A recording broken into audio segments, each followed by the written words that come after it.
We put a man on the moon and mapped the human genome, but walk into 5 different physio clinics with a sore back and you get 5 different diagnoses and 10 different cures. And that's back pain confusion. Here's the story of how we got here, and stay to the end and I'll show you what we can actually do about it. Back pain is everywhere, and it's one of the top reasons people see their doctor. Throughout history, humans have tried loads and loads of ways to fix it. Some ideas worked, most didn't. So let's take a romp through the history of back pain and we'll see what actually works.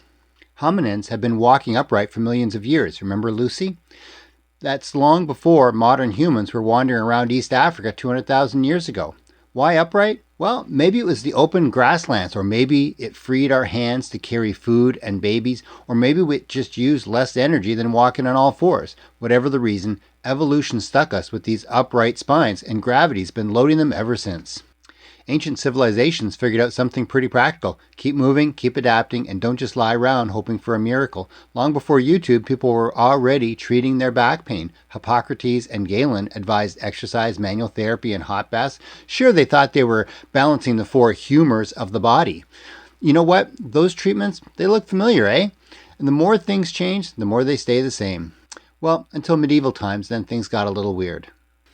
Medieval doctors were still chasing these humors, not with science that came later, but just recycling the wisdom of the elders. These treatments were often painful purges of the victim, patient. Bloodletting, vomiting, trepanning. Notice something missing? Movement. They chased invisible causes instead of restoring function. And the irony? That mistake didn't die in the Middle Ages. Ignore movement and function today, and outcomes still suffer.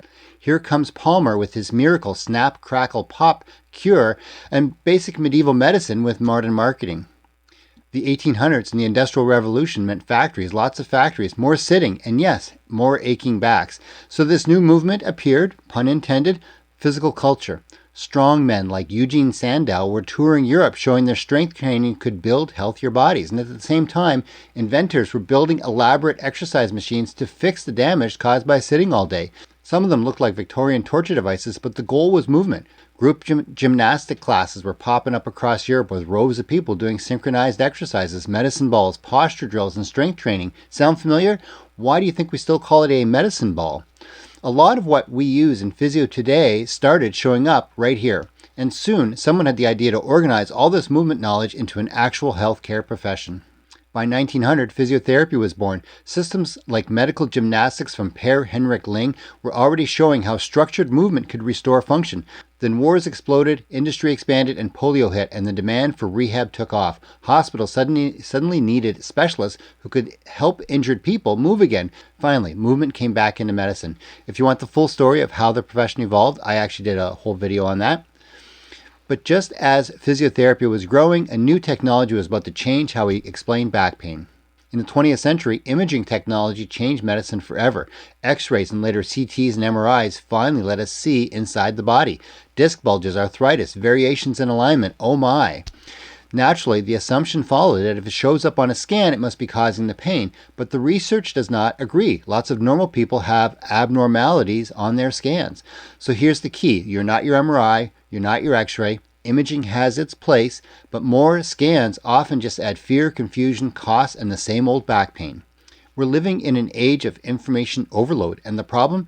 It's sweet, fluffy, doom-scrolling nonsense. Everyone loves the quick fix of back pain. Some work sometimes, some work other times, but most of this advice doesn't create clarity, it adds confusion. People jump from what feels good, I like this guy, oh that shiny machine, and they're never sure what actually works. One thing might help one person one time, but fail for the next guy the other time. It's all style, no substance, no context, no bigger picture. Patients today are bombarded with options. Who do you see? Who does what? Everyone gives a different answer, leaves people confused. Here's the thing, patients don't need more fluff, they need real lasting results. The back pain industry is full of overused, often ineffective, sometimes harmful treatments, imaging, injections, drugs, surgeries, chiropractic, even generic physio. Many of these are driven more by money than by results. What patients really need is evidence-based, active movement, focused approach, graded activity, the right exercise at the right time, addressing the fear of movement, improving the whole person function, not just fixing some joint for a short time. As physios, you're the guide, you're the coach. Cut through the fluff, be the cake, be solid, reliable. It's about teaching, not fixing, empowering patients to move actively and participate in their recovery. Movement, reassurance, education always outperforms passive treatments. That's the cake of real recovery. Enough icing, let's get to the cake. After more than 30 years in physio clinics, hospitals, nursing homes, and sports, I saw the same patterns over and over again. Miracle solutions, expensive treatments, and tons of patients afraid to move.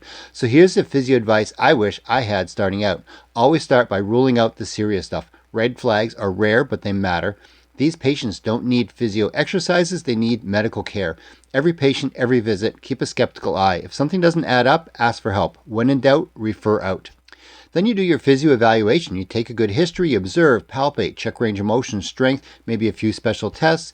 Nobody really agrees on back pain diagnosis labels.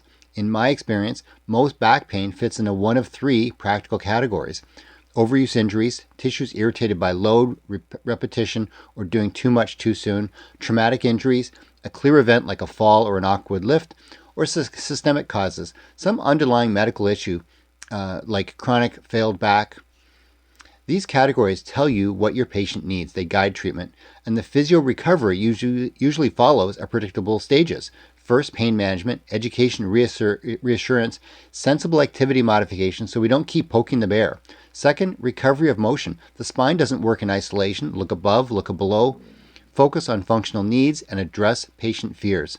Third, build strength, balance, and mobility so the patient can cope with real life again. Here's the bottom line. Most back pain gets better on its own. Don't try to be a miracle worker. Be the coach, be the guide. Keep it simple.